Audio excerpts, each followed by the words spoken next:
Ya, total ada 5 pertanyaan ya Pak. Dari Pak Markus ada 2, Mbak Novi ada 2, terus Mbak lagi, Mas Alek ada 1. Itu.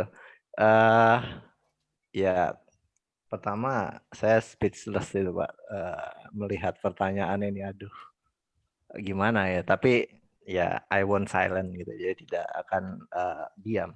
Tapi saya akan coba menjawab itu, walaupun mungkin nggak tahu lagi nyanda apa ora, tekan apa ora. Menjawab pertanyaan apa enggak. Gitu. Yang pertama ke Pak Markus dulu, karena Pak Markus yang menanyakan lebih dulu gitu ya. Yang pertama itu hal-hal kunci apa saja yang bisa diambil dari historical research, khususnya dalam kaitannya dengan riset yang akan saya lakukan gitu ya. Karena riset saya kan terkait dengan uh, manajemen strategik dan kepemimpinan strategik dari seorang kepala sekolah gitu ya. Maka apa yang bisa saya ambil gitu ya. Kalau yang saya lihat penelitian sejarah itu kan sebenarnya dia mau melihat data-data yang berada di masa lampau gitu ya. Tidak kemudian seperti penelitian yang lain yang mungkin meneliti di data-data yang ada di sekarang gitu ya, yang langsung bisa dilihat yang bisa diobservasi secara langsung sekarang gitu. Maka hal-hal yang penting dalam penelitian sejarah itu adalah keaslian dari data. Jangan sampai data ini adalah data yang sudah berpindah terus-menerus gitu ya. Sehingga kemudian di sini disebutkan hermeneutikal yang ganda gitu ya, atau bahkan triple. Jadi sudah memasuki ilmu interpretasi yang ganda atau bahkan triple gitu ya. Jadi sudah menginterpretasikan dari hal-hal yang sudah diinterpretasikan oleh interpreter gitu. Jadi ini berulang-ulang interpretasinya. Maka hal kunci yang bisa saya ambil adalah ya saya harus hati-hati, terutama dalam memilih subjek gitu ya. Dalam memilih subjek, atau kalau kita lihat subjek kitab, kalau dalam penelitian itu rumusan masalahnya, jangan sampai penelitian saya ini itu memiliki data data yang kurang gitu ya, data sekunder data sekunder bukan, tapi data primer yang kurang gitu. Jangan sampai kemudian yang tersedia hanya data sekunder saja, sehingga saya terlalu banyak bergantung kepada data sekunder. Kalau data primer itu yang berkaitan langsung dengan kejadiannya gitu ya. Tapi kalau data sekunder itu lebih kepada data yang tidak terkait langsung dengan dokumennya, atau diutarakan oleh orang-orang yang tidak terkait langsung dengan dokumennya, dengan kejadiannya gitu. Jadi kalau saya mau meneliti tentang apa yang terjadi di sekolah, ya pada guru, pada kepala sekolah, kepada orang tua yang mengalami pendidikan, proses pendidikan di sekolah itu, bukan kepada ahli pendidikan yang tidak mengalami pendidikan di sekolah itu gitu. Tapi dia melihat dari luar, bukan itu. Jadi saya sebisa mungkin yang primer. Jadi jangan sampai yang sekunder gitu. Bahkan jangan sampai penelitian saya terlalu sepele sehingga kemudian sulit untuk dicari datanya itu. Maka kemudian cara saya untuk melakukan hal ini ya, jadi melakukan pemilihan dari subjek ini adalah lebih melihat apa ya, menganalisis atau mengobservasi dulu ya, mengobservasi secara eh, lebih dulu ya. Jadi sebelumnya, jadi menganalisis, ada pre-observasi dulu gitu, melihat dulu apakah sekolah tersebut apakah data yang ingin saya cari ada gitu ya, sehingga kemudian dalam proses uh, perumusan masalah atau perumusan subjek dari penelitian itu nanti uh, apa ya, mempertimbangkan ketersediaan dari datanya tersebut itu. Kemudian saya juga harus mengambil data penelitian ini dengan hati-hati dan apa ya, lebih selektif ya untuk mengambil data yang jenisnya primer gitu ya, bukan yang sekunder. Saya harus lebih mengkategorikan gitu ya, mengkategorikan data-data yang saya ambil ini, dan itu butuh latihan terus-menerus. Lalu terkait dengan pertanyaan yang kedua dari Pak Markus, bias adalah salah satu isu sentral dalam kualitatif riset sendiri, ya, tidak hanya di sejarah, ternyata di seluruh riset kualitatif. Maka hal-hal yang perlu saya lakukan tuh apa agar dalam penelitian saya itu menghindarkan diri dari bias itu. Jadi ada dua perspektif yang saya lihat. Yang pertama dari perspektif data responden, dari responden itu sendiri. Responden itu bisa jadi juga menginterpretasikan sesuatu yang sudah diinterpretasikan orang lain gitu. Jadi saya harus lebih selektif dalam mengkategorikan data-data yang saya dapat gitu ya. Jadi saya harus memahami mana yang data primer atau yang data sekunder. Kemudian ini bisa saya lakukan secara konkret mungkin dengan triangulasi gitu ya, dengan triangulasi agar baik dari respondennya maupun dari cara mengambil datanya supaya yang diambil itu data primer bukan data sekunder.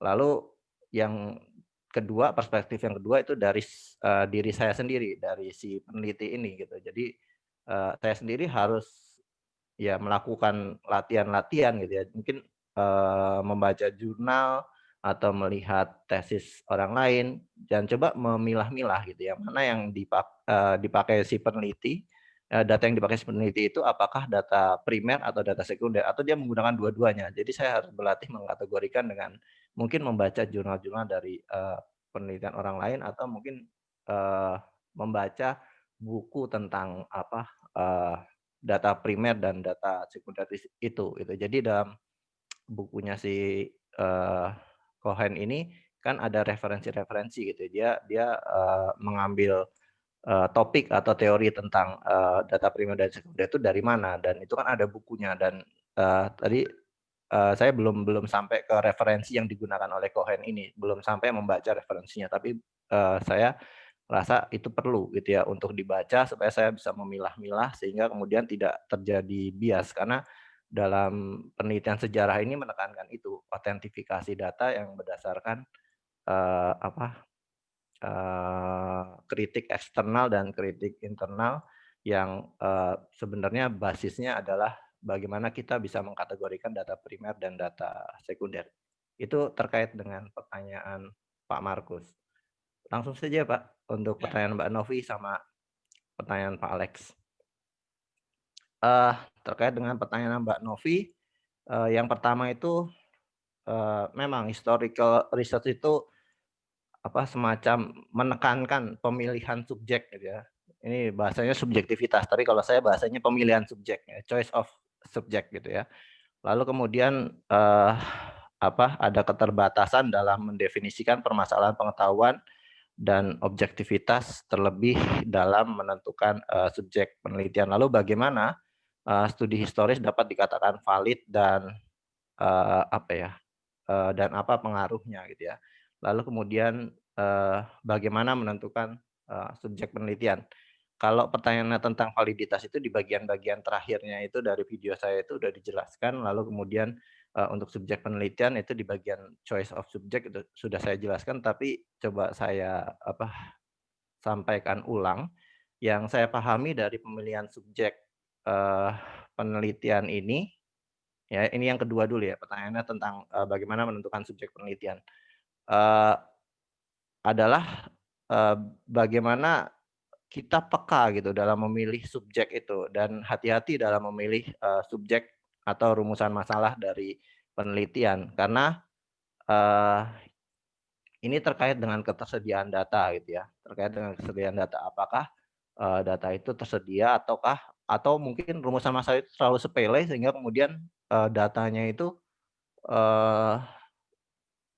tidak ada, atau bahkan sebenarnya rumusan permasalahan itu bisa dibicarakan ya cuma dengan pembicaraan diskusi-diskusi singkat selesai gitu, tidak perlu ada analisis dan pengambilan data gitu. Jadi saya rasa di bagian choice of subject dia lebih bagaimana memilih subjek gitu ya, lebih fokus ke arah sana, terutama terkait dengan rumusan masalah gitu, karena ini kan penelitian sejarah, jadi rumusan masalahnya itu terkait erat dengan data yang ada gitu. Jangan sampai rumusan masalah terkait dengan sejarah ini tidak ada datanya gitu. Misalkan kita mau mencari sejarah apa ya, sejarah dari eh, eh, hubungan antara Pak Alek dengan pacarnya gitu. Ternyata datanya nggak ada gitu.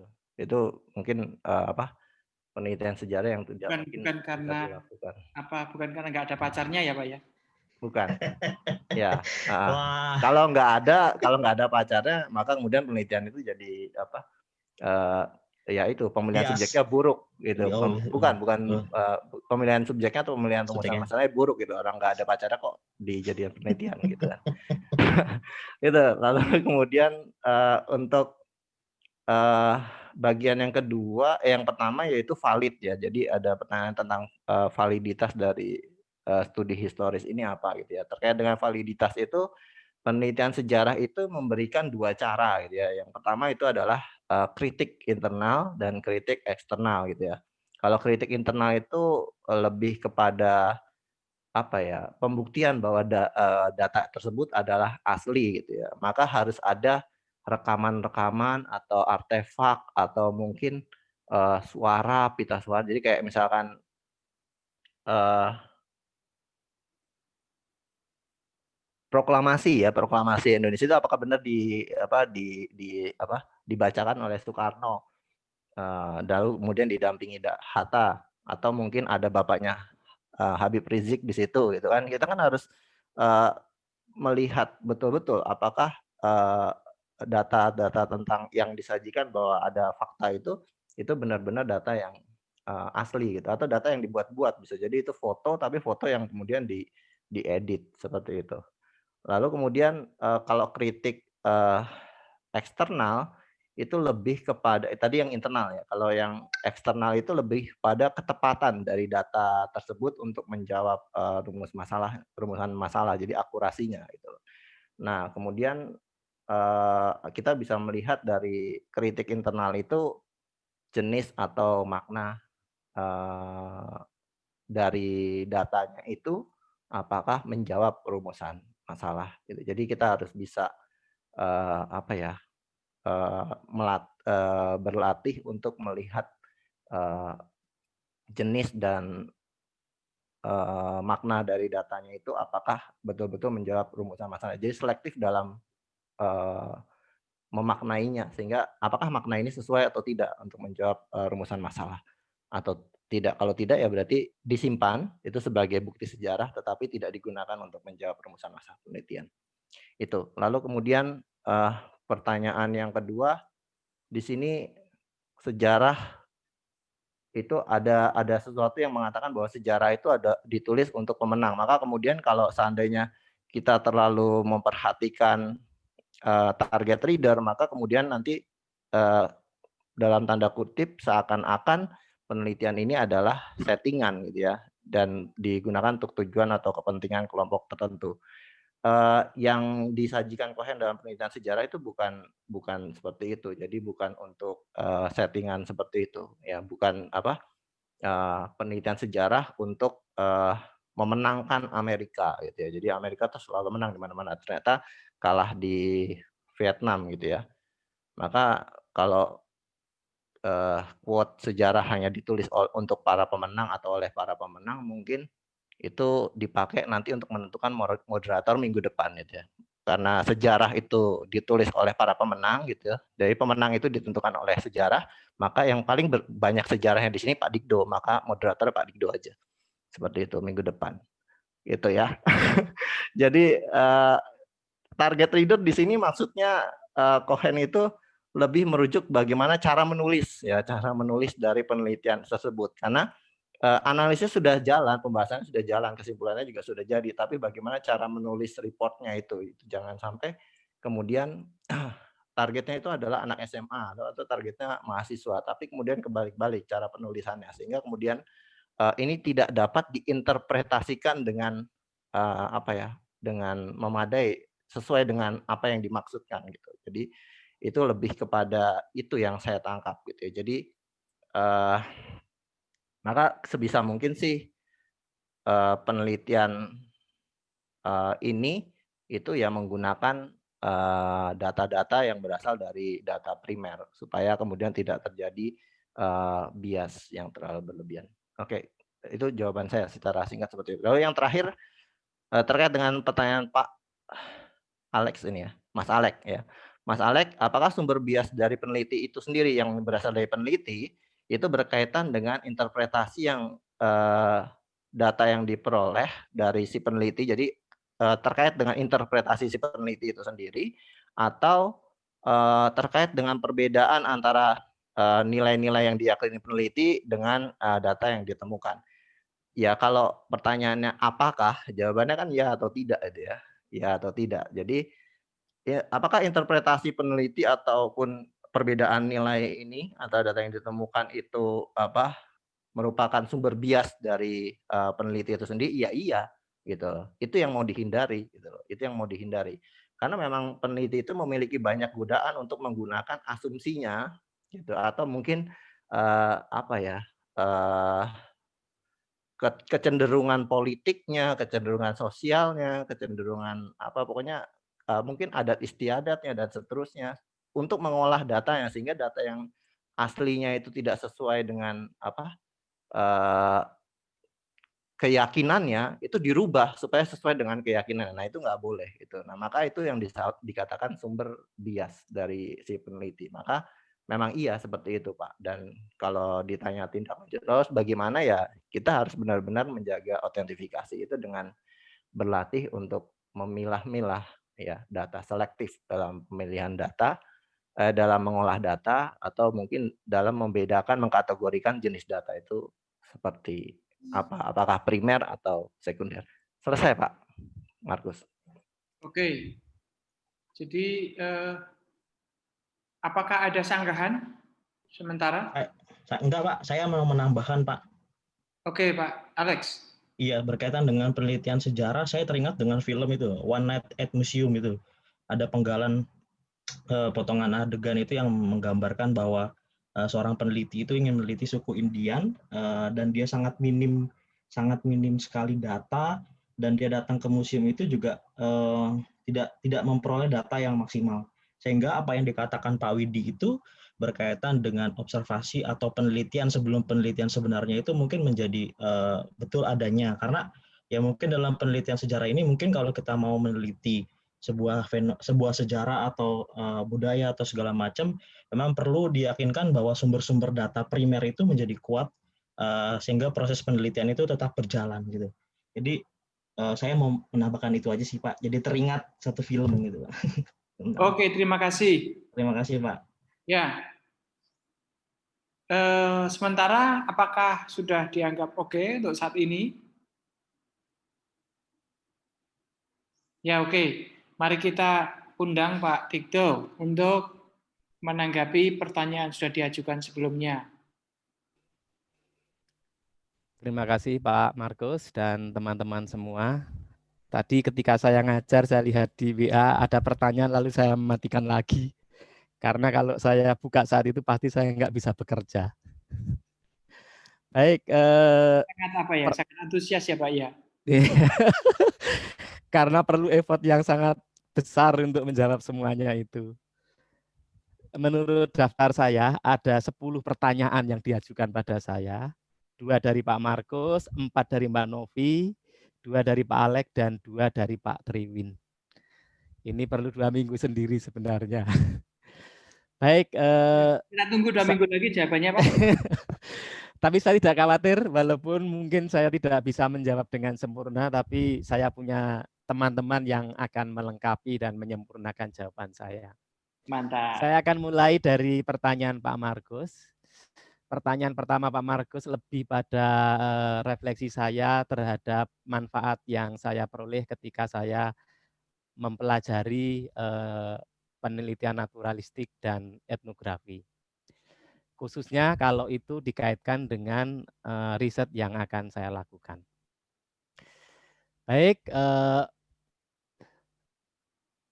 saya sendiri ketika mempelajari itu mendapatkan insight bahwa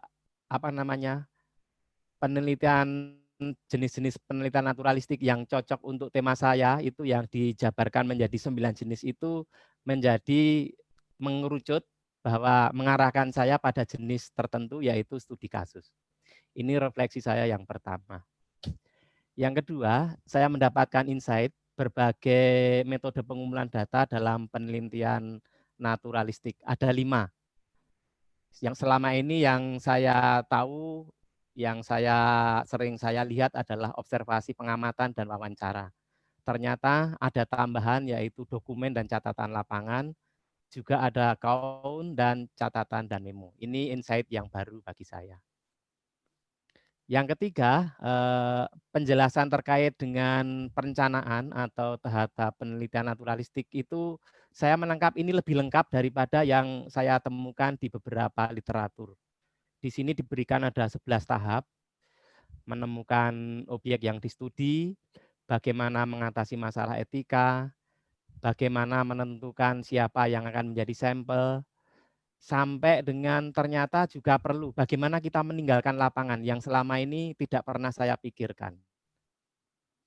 Pengalaman yang terjadi ketika para peneliti melakukan penelitian di sekolah saya, itu memang bagian ini tidak muncul. Jadi pergi ya pergi begitu saja, tidak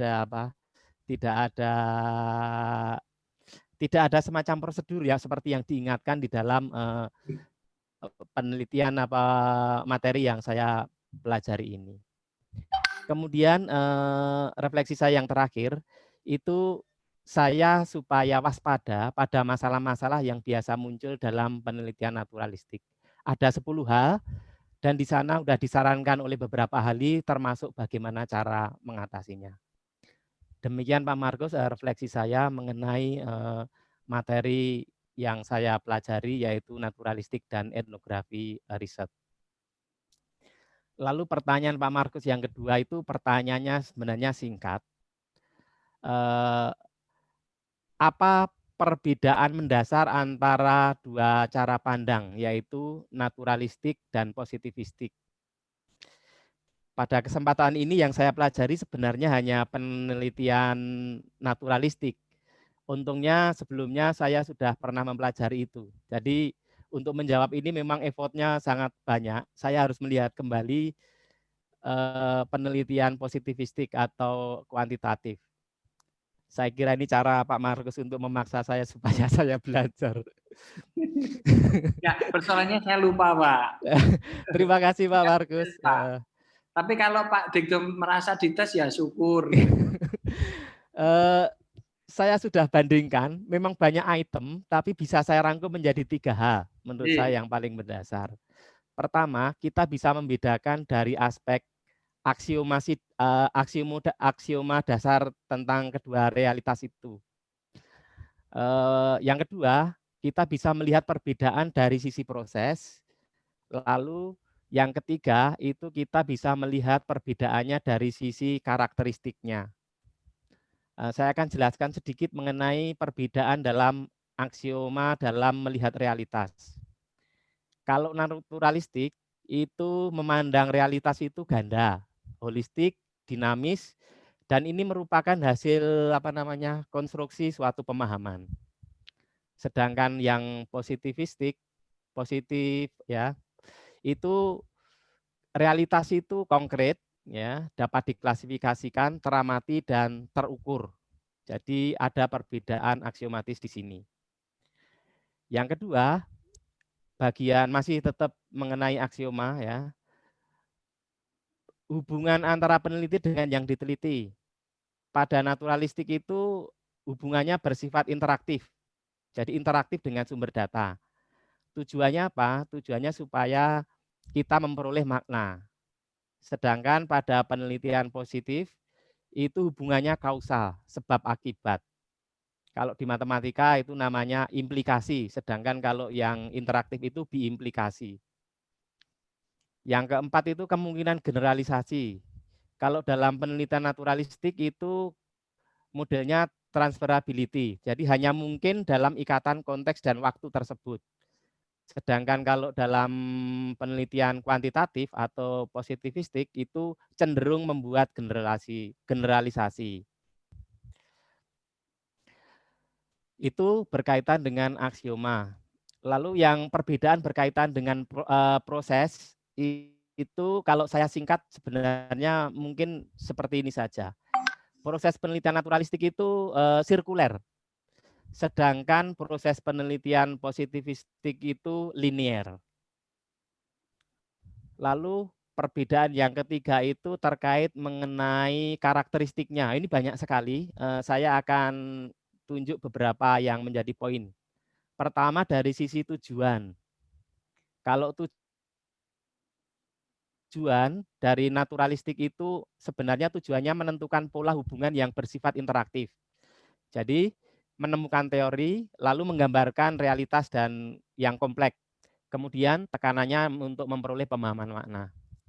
Kalau kuantitatif itu menunjukkan hubungan antar variabel, lalu berusaha untuk menguji teori, kemudian yang terakhir itu mencari generalisasi ya, yang mempunyai nilai prediktif.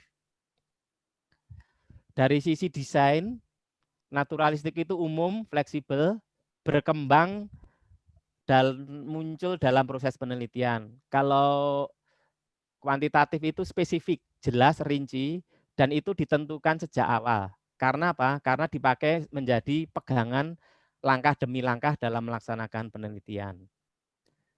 Jenis data saya kira jelas. Kalau naturalistik itu deskriptif, kualitatif, ya, maka berupa dokumen pribadi, catatan lapangan, ucapan-ucapan dari responden dan sebagainya. Kalau dalam penelitian kuantitatif atau positif itu hasil pengukurannya itu kuantitatif berupa angka, diangkakan. Sampel, dari sisi sampel, kalau naturalistik itu biasanya kecil ya, kecil, terbatas, dan itu berkembang selama proses penelitian. Kalau kuantitatif itu cenderung lebih besar, dan ini ditentukan sejak awal penelitian. Analisisnya, kalau naturalistik itu induktif, kalau kuantitatif itu deduktif.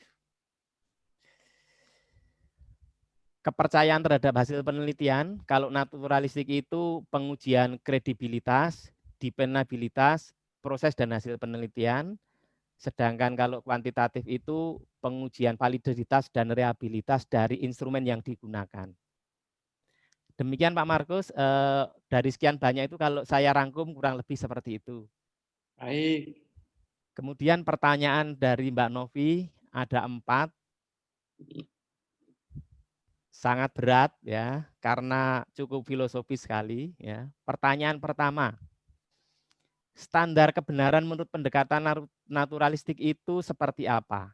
Lalu pertanyaan kedua, disebutkan dalam presentasi mengangkat tentang generalisability.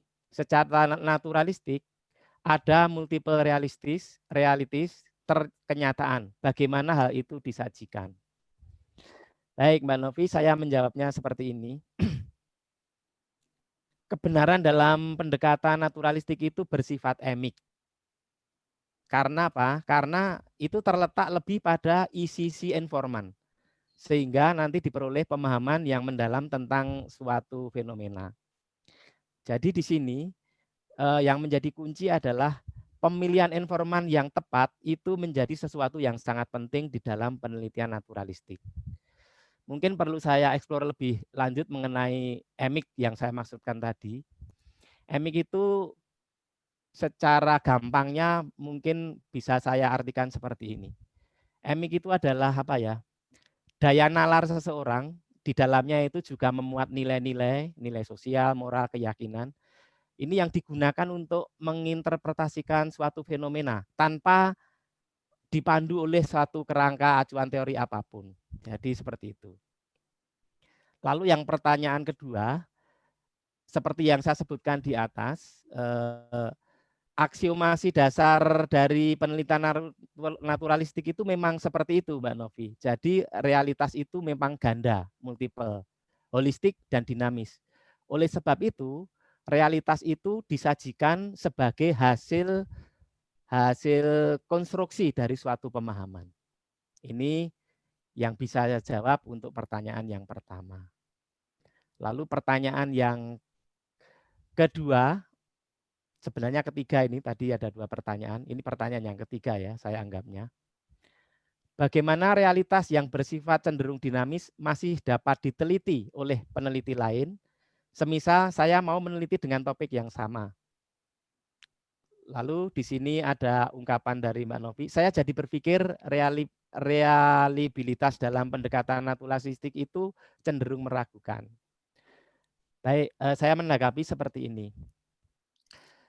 Pernyataan Mbak Novi itu semakin menegaskan pemahaman bahwa penelitian naturalistik itu memang tidak replikabel. Judul sama, metode sama, itu tidak menjamin hasilnya sama. Apabila apa? Apabila objek yang diteliti atau konteks yang diteliti itu berbeda.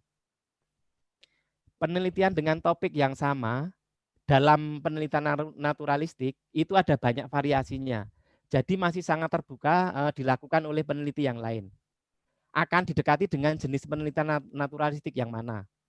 Atau mau dengan studi kasus, ground teori, fenomenologi, etnografi, biografi, itu akan menjadi suatu jenis yang berbeda. Mungkin bahkan judul sama, pendekatan sama, itu akan berbeda kalau konteks yang diteliti itu berbeda. Bahkan mungkin kalau saya berikan contoh lebih ekstrim lagi, semua hal bisa sama, semua hal itu sama, tapi bisa menjadi berbeda ketika penelitian itu dilakukan pada periode waktu yang berbeda. Mungkin contohnya penelitian mengenai korban G30S PKI. Saya senang dan mengingat itu, ya, karena saya punya pengalaman khusus tentang itu. Penelitian itu ketika dilakukan pada tahun 65 dengan tahun sekarang itu sudah berbeda. Karena apa? Karena berbeda waktu. Hasilnya walaupun metodenya sama, pasti berbeda. Karena apa? Situasi politik yang melingkupi sekarang sudah berbeda. Baik, itu kemudian jadi soal hasil penelitian dan reliabilitas itu soal yang berbeda. Soal reliabilitas itu sudah kita diskusikan pada pertemuan yang lalu, itu soal keajekan, konsistensi sebagai peneliti. Lalu pertanyaan Mbak Novi yang keempat, ini kaitan dengan riset Pak Digdo dalam studi dengan topik penjaminan mutu yang akan dilakukan dalam bentuk pendekatan naturalistik yang mana? Tadi sudah saya jawab di pertanyaan Pak Markus. Saya akan menggunakan studi kasus Mbak Novi, karena ketika saya mempelajari itu tampaknya memang mengarahkan saya untuk memakai model yang ini. Demikian Mbak Novi yang saya jawab, nanti kalau kurang lengkap, lengkapi sendiri ya. Baik, untuk Pak Alek, ada 2 pertanyaan. Apa yang menjadi pembeda paling mendasar antara etnografi dengan etnografi kritis? Karena menurut saya 2 hal tersebut sangat beririsan. Sehingga bagaimana peneliti bisa menentukan apakah dia penelitian etnografi atau etnografi kritis. Baik, terima kasih Pak Alek. Pertama-tama, hubungan antara etnografi dan etnografi kritis itu menurut saya tidak hanya beririsan. Tetapi begini, etnografi kritis itu adalah bagian dari etnografi. Kalau di dalam ilmu matematika, kita membuat himpunan begitu, etnografi itu yang ada di luar, etnografi itu berada di dalam etnografi. Etnografi kritis itu berada di dalamnya. Jadi, sifat-sifat yang dimiliki etnografi pada umumnya itu juga pasti dimiliki oleh etnografi kritis.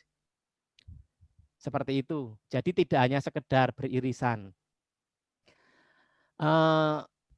Namun demikian, beberapa sifat etnografi kritis itu tidak selalu dimiliki oleh etnografi umum karena hubungannya tadi yang satu adalah bagian dari yang lain.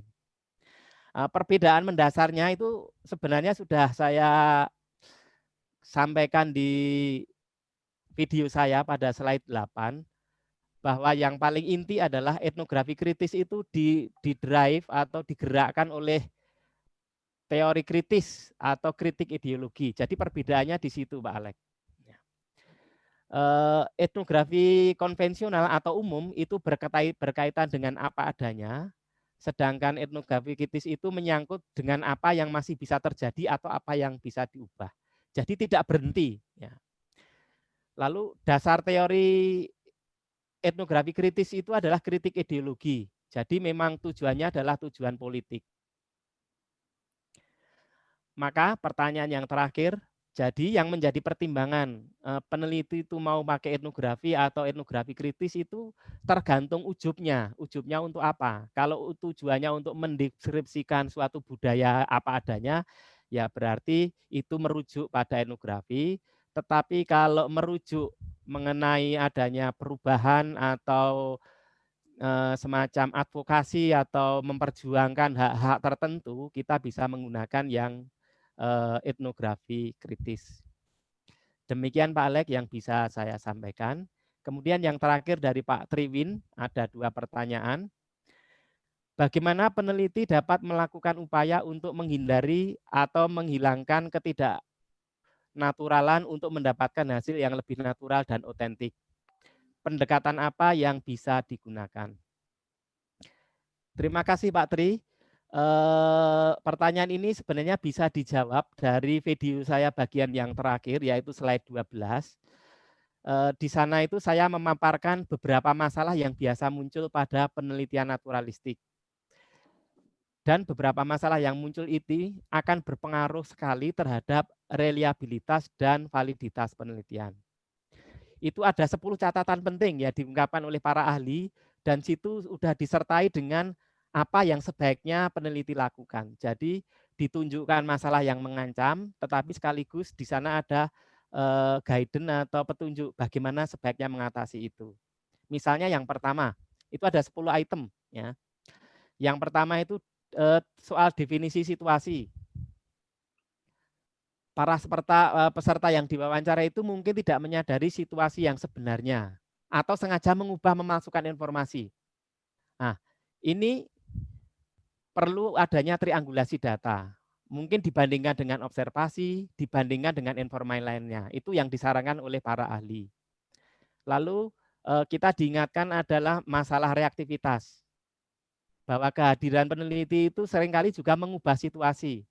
Karena seringkali partisipan itu ingin menghindari atau memberi kesan atau mengarahkan atau bahkan menyangkal dan mempengaruhi peneliti. Nah, di sini yang disarankan oleh para ahli adalah dengan melakukan negosiasi yang hati-hati di lapangan, ya, atau dapat juga dengan tetap tinggal di lapangan untuk waktu yang lebih lama dari yang direncanakan. Kemudian ada halo efek, ya, halo efek itu menganggap semua responden itu baik adanya, dan ini juga diingatkan bahwa ini juga suatu masalah. Para ahli itu menyarankan untuk mengatasi hal ini itu dengan menggunakan database yang luas dan triangulasi serta bantuan dari pengamat luar. Masih ada 7 item yang lain, saya kira sudah ada di presentasi itu dan mungkin bisa dilihat kembali. Tapi intinya adalah seperti itu. Demikian Pak Triwin yang bisa saya jawab. Terima kasih teman-teman atas pertanyaannya. Demikian Pak Markus, waktu saya kembalikan. Ya, baik. Ada beberapa poin yang mau saya klarifikasi. Yang pertama tadi terkait dengan konsep aksioma. Aksioma itu sama dengan istilah yang sering saya gunakan ontologi, yaitu paradigma.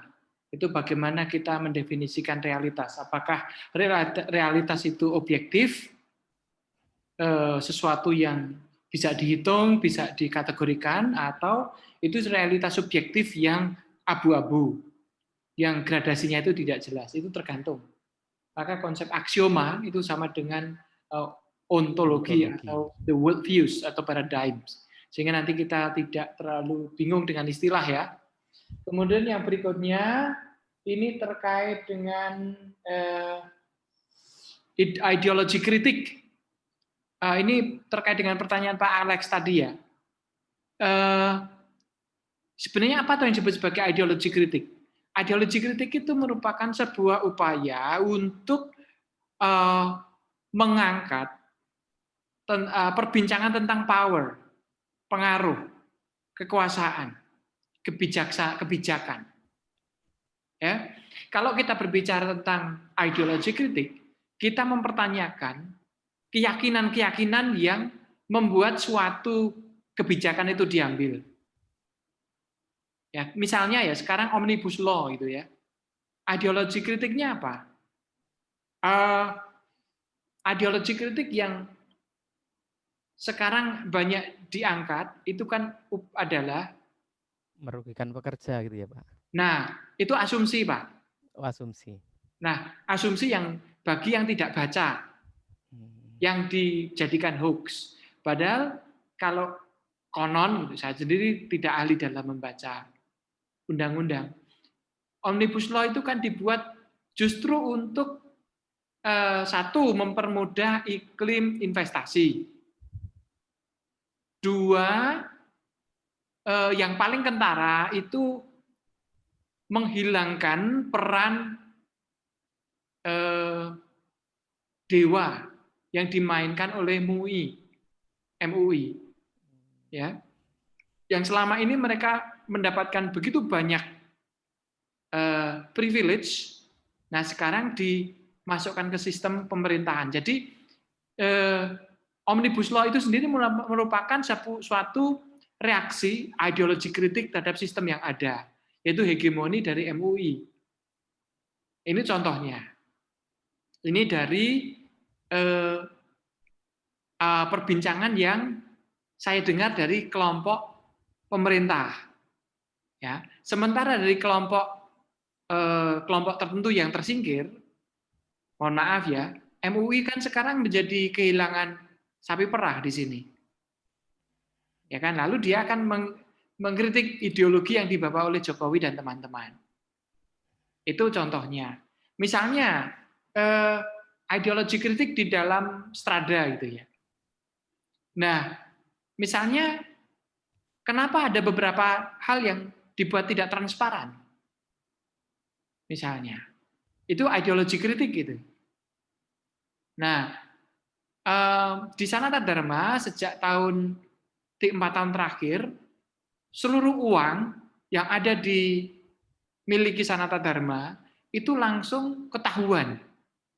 Semua kaprodi tahu, semua dekan tahu, sisanya uang dari masing-masing prodi itu tahu. Dengan apa? Dengan sistem informasi yang transparan. Itu sebagai lawan, antitesis terhadap ideologi kritik keyakinan di pemerintahan rezim sebelumnya yang waktu itu belum mampu membuat sistem yang transparan. Nah, ideologi kritik bisa hal-hal yang tajam seperti itu ya, bukan sesuatu yang lalu melawan mengkritik Pancasila, bukan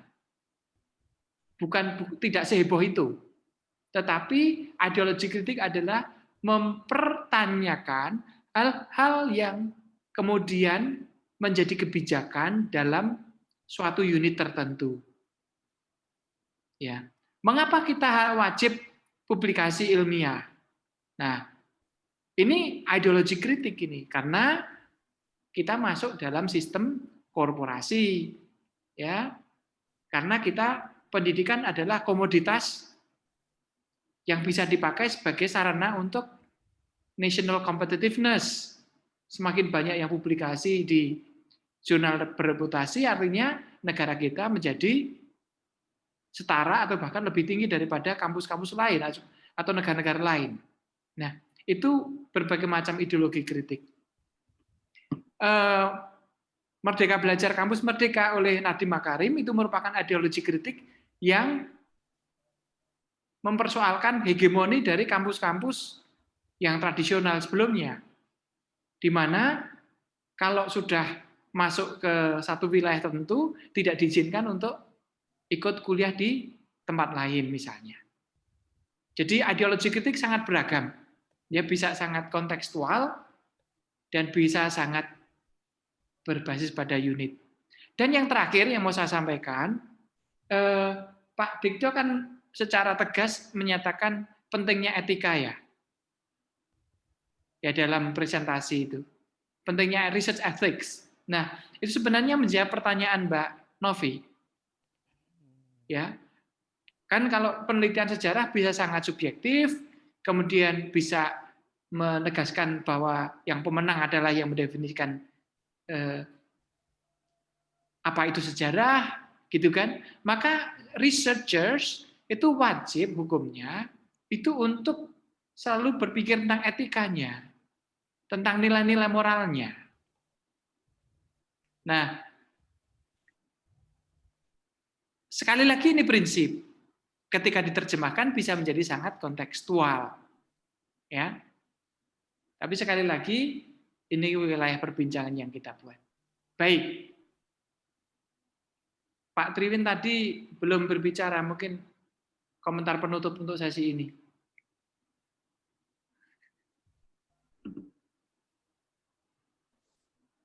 Baik, Pak Markus dan teman-teman. Saya pikir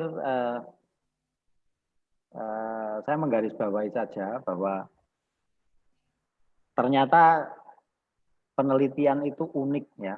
Penelitian itu unik, termasuk apa yang dikatakan otentik itu sebenarnya ada maksud ya. Jadi ada keinginan untuk dari peneliti sendiri itu untuk mencoba memberikan masukan dengan cara penelitian yang bisa dipertanggungjawabkan. Namun demikian mesti kita taat dengan apa yang dinamakan etika dalam penelitian. Sebagai akademisi terutama setelah belajar ini ya mestinya kita akan tahu ketika kita akan memberikan transformasi pada institusi, ada cara-cara lain, ada media lain untuk memberikan masukan. Gitu Pak Markus. Ya. Terima kasih. Baik.